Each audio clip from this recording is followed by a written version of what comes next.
What's up, everybody? This is your boy Quaze coming at you again with another edition of the Quazemoto show.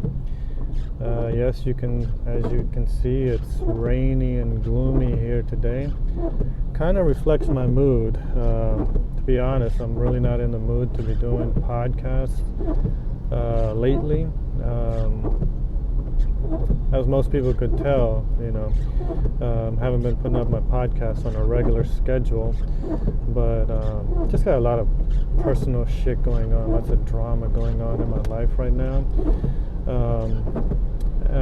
You ever get that, you have there's a situation that you have to deal with, but it's really out of your control, and you can't really resolve it or figure it out, until other people tell you so, and that's what I hate.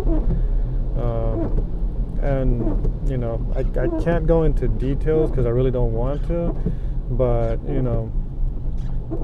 people really just need to mind their own business, mind their own business and keep their nose out of other people's business, If it hadn't been for one person in particular that got too nosy, I'd be in a better mood today. Because of this one person's act or actions, it's causing a lot of stress both for myself and my wife, and putting a lot of tension on my family. And I hate that, and I have to get other people to resolve this situation.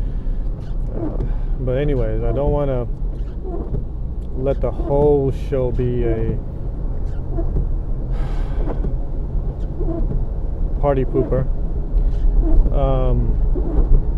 Anyone catch that whole Missouri, University of Missouri protest that happened?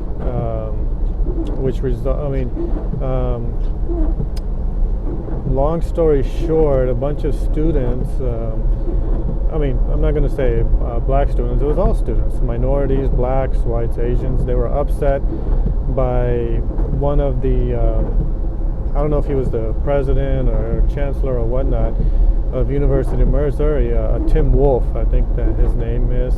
They're unhappy with his handling of X amount of cases that were racially in base. And they felt that the rulings that this guy Wolf did were not fair or not right, so the students started a protest. And to my understanding, these students have been protesting for a while, and it didn't reach national attention until the University of Missouri, the football team, protested. The football team said, we will not practice and we will not play another game until the conditions that the protest people had put out there, meaning the resignation of this guy Wolf. The football team started protesting Sunday night, and surprisingly, this decision resolved by Tuesday morning, 10 a.m. With the school official Wolf retiring from his position. Now, the governor of Missouri had posted, had commented on it that he was, concerned or whatnot, but so did the Senate, one of the senators of Missouri. They were along the lines of supporting the students. As did, more surprisingly, the football coach. I think it's his last Pinkel. He sided with the protesters, the students, and then the football team.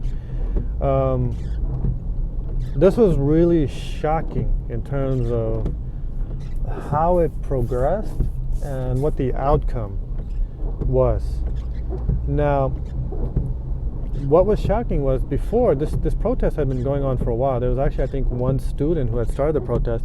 He had been fasting, but the protests had been going on for a couple of weeks. I might be wrong on that fact, but there was no action or reaction by the university until the football team said, hey, we're not going to do one single thing more until this guy Wolf resigns. And football teams took its stand Sunday night, and by Tuesday morning, that official, Tim Wolf, was gone. What's surprising was like how quickly the school moved once they found out that the football team was not going to do anything.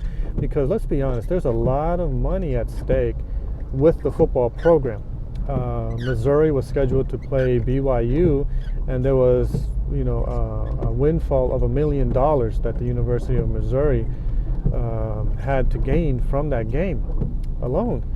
So without a game on Saturday with the University of Missouri football team protesting, Missouri was about to lose $1 million, maybe more, for that one game. And who knows how many more if the protests had gotten on longer by the football team.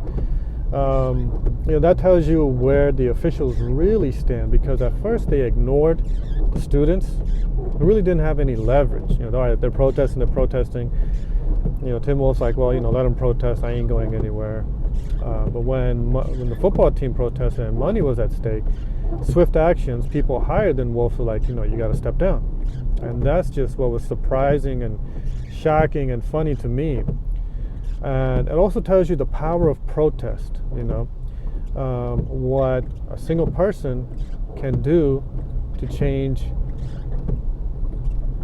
the way things work. It reminds me of Gandhi.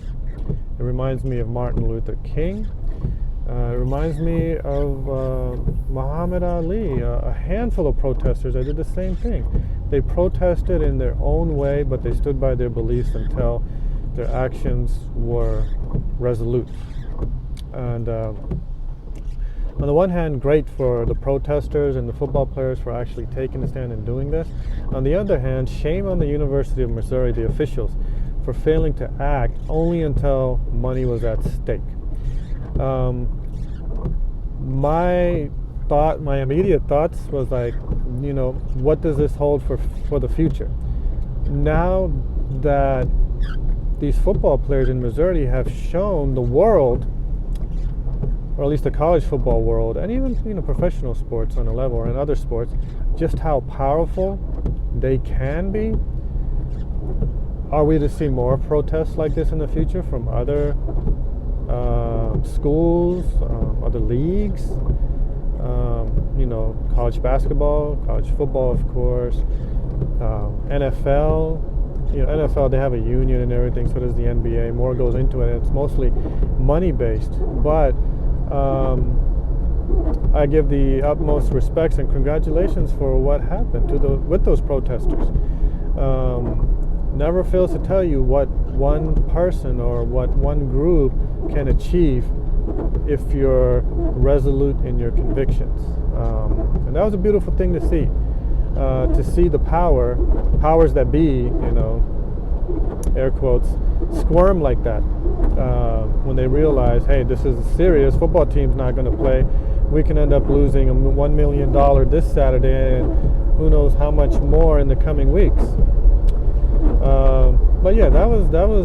It's still, I think, everyone's still trying to process it. And let's not forget, Ferguson is in Missouri. So I think a lot of the racial tension from Ferguson might have stemmed off into Columbia, Missouri, where the university is.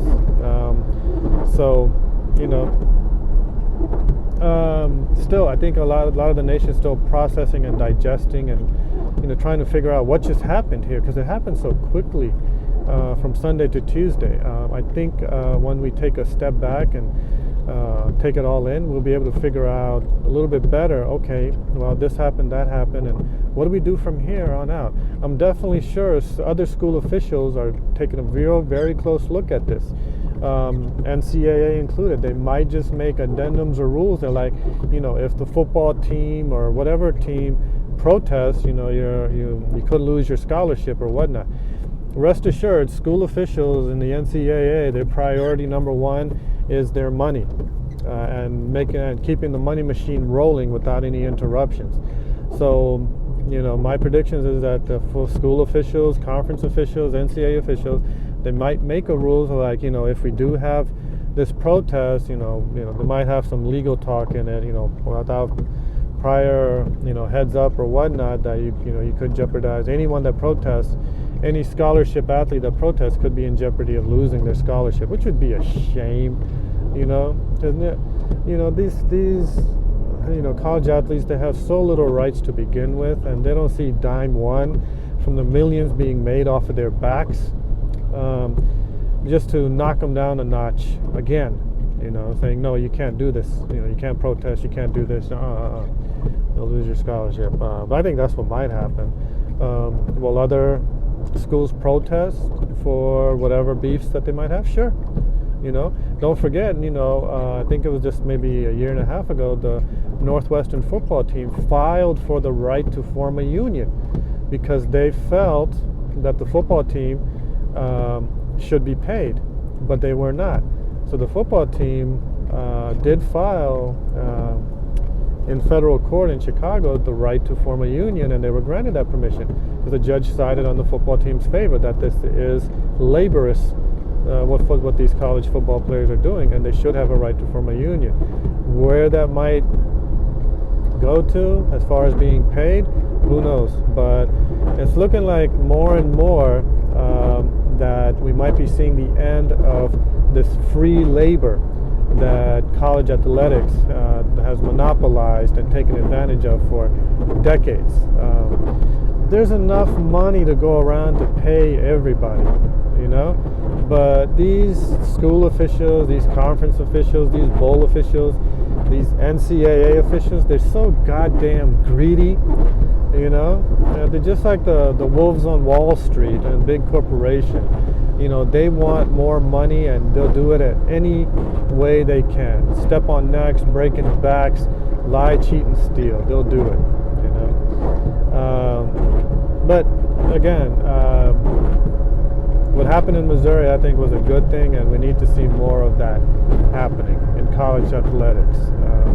And just on the social level in general, I do think we need to see more protest. Challenge the system, challenge the government, question everything. You have your right as a U.S. citizen to question everything, and that is including your government and what they are doing to their own citizens. Absolutely. On that political note, there is a Republican candidate the debate tonight. I think Chris Christie and Huckabee then won't be included because they just don't have the numbers in the latest polls to warrant them a seat at the big boys table. So they'll be joining Bobby Jindal and the other lesser knowns at the pre-debate table before the real debate begins. And that's just an indication that you ain't got no chance. Jindal, Huckabee, Christie. What's surprising is Ben Carson. He is in the lead now, and he's getting a lot of heat. If you ask Carson and other Republicans, he's getting a lot of liberal heat for some of the things that, some of the tall tales that Ben Carson has claimed, some of his violent childhood past that he had written about in his book, and being accepted into West Point. When a lot of reports did some digging and some fact-finding, they found out that West Point had never accepted him on a full scholarship ride, that he never really applied. So, these are character issues, and Republicans, they're so about character, right? Look at Hillary Clinton. She's a liar. She let 4 people die on her watch, et cetera, et cetera. And now when Ben Carson is getting questioned about his character and his integrity and his honor, he gets his panties tied in a knot, I'm going to watch the debate, of course, and I just like it for the Trump factor. I just like, Trump, he shoots from the hip. He doesn't hold shit back, and, he tells it like it is. But that's not going to get him very far, because as you can see in the poll results, it's already turning off a lot of the voters, where his, tell it like it is philosophy or campaign is not really winning over the voters, where they're leaning to a more conservative Ben Carson type. And I think Jeb Bush really jeopardized his chances in the last debate by getting shut down by Marco Rubio. Jeb Bush is really going to have to step it up. He's got the money. That's only half of it. You got to get the votes. And getting the votes is you got to win these debates and these primaries coming up. So Jeb Bush really got to get on the game. And watching the last debate, when he did try to attack Rubio, who was his boy back in the day in Florida, Bush being governor and Rubio being the senator, it was a little surprising that he turned on Rubio. But and when you're running for the presidency, there are no friends. I think Bush was a little peeved that Rubio was running while he was running, and I think that's where a lot of the anger stemmed from. But it is what it is. You can't stop a guy from running for president just because you want to run for president. It doesn't work that way, right? Regardless, I did win money this weekend. I only bet on one single game because I took such a beating in the past 3 weeks. I'm just gonna, relax, take a step back. I bet on Navy beating Memphis, upsetting Memphis, and it wasn't my call. I was listening to the radio, and Brandon Lang, the guy from Two for the Money, that Al Pacino, Matthew McConaughey movie about sports betting, was based on Brandon Lang. And I was listening to him, and he was like, "Yo, I got these surefire picks. Pick Navy, pick Oklahoma State, pick Cincy, pick Panthers. Over Green Bay." And you know what? He was 3 for 4. So I was like, "Oh boy, this dude's got something here." Because I wrote it down and I followed it, and I put Navy. I put money on Navy, and sure enough, Brandon Lang won me some money. So thank you, Brandon Lang, for winning me money. And I'll definitely be listening to him next Friday for his picks to see what he's got. Maybe he's got a little parlay action. Might even have to visit his website because he does have a website where he gives away picks as well. But I did watch a little bit of Chargers and Chicago. I caught the fourth quarter. I thought it was going to go into overtime. But what a comeback from Chicago, and to pull it off with that amazing catch in the end by the tight end, Miller or something, from Cutler. But I'm a Chicago fan. I'm not Chicago, but I was a San Diego fan, and I was hoping, I'm a Phillip Rivers fan. I was hoping, San Diego would pull it off because I want San Diego to make a run into the playoffs, and I'm super excited about the Raiders. They're slowly turning around with Jack Del Rio leading them. Jack Del Rio has got a real team now that he left Jacksonville, and I hope Del Rio turns it around because Raiders were one of my boyhood favorite teams, and so was more San Diego more lately. When LaDainian Tomlinson and Rivers were leading them into playoffs under Schottenheimer. So I hope they Raiders and San Diego do some damage. Beat Kansas City and Denver. I love the fact Patriots, they beat the Redskins, beat them down. College basketball starts this Friday, so lots of betting going on, with NBA, NHL, NFL, college football, college basketball. Take your plethora of, to pick your poison, I should say, on what you want to bet on. I'm reaching the 18-minute mark. One of the reasons I have been on a steady schedule with my podcast, because I've been trying to get D. D and I, we've been trying to coordinate a time where we can sit down and knock out a podcast like the old days. We have it scheduled for tonight. D and I are gonna link up tonight and do a podcast, and we'll publish that. But this is gonna go up before that, so hopefully you guys will be able to hear this one before we hear the second one. So you get two podcasts in one day. Definitely looking forward to linking up with D and discussing all the news and events of going on, because a lot of the show listeners have been saying, you got to get D back on, and some of the other guests you've been having or had in the past. But I'm gonna wrap it up right now. I'm reaching the 19-minute mark, going on 20 minutes. But don't worry about your boy. I'll be okay. My fam will be okay. We're gonna get through this little, issue that I got going on, and keep tuning in on the podcast. Keep sending your emails, quazemotoshow@gmail.com, and listen for the next show. Peace.